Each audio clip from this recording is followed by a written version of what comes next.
Saudara, kedua pemain asing yang merupakan bintang Respa kembali mencuri perhatian. Megawati Hanyastri Pertiwi dan Giovanni Milana sukses mencetak rekor di Liga Voli Korea. Megawati dan Gia menjadi satu-satunya duet pemain asing dalam satu tim yang masuk ke dalam daftar 10 besar top skor Liga Voli Korea. Ya, Megawati dan Gia memang menjadi duel andalan yang selalu diturunkan Respa di setiap pertandingan. Keduanya kompak produktif dalam mendulang poin bagi Respa. Saat ini, Megawati menempati posisi ke-6 dalam daftar top skor dengan raihan 676 poin. Sedangkan Gia yang kian gacor kini berada di posisi ke-8 dengan 632 poin.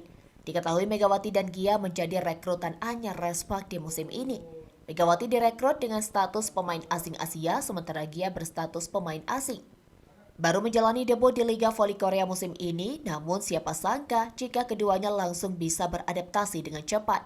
Terbukti, Megawati dan Gia berhasil memberikan dampak signifikan bagi permainan Respak. Berkat kontribusi keduanya, saat ini Respak bercokol di posisi 3 klasmen sementara Liga Voli Korea dengan 56 poin. Jika Respak bisa terus tampil konsisten dan mampu mempertahankan posisi 3 klasmen hingga putaran ke-6 berakhir, maka Megawati CS dipastikan lolos playoff. Yang artinya Megawati dan Gia tinggal selangkah lagi membawa Respak menuju tangga juara Liga Voli Korea. Terdekat duel Megawati dan Gia akan kembali dinanti saat Respak bertemu Hyundai Hillstead pada hari ini Sabtu 2 Maret 2024 pukul 14 waktu Indonesia Barat.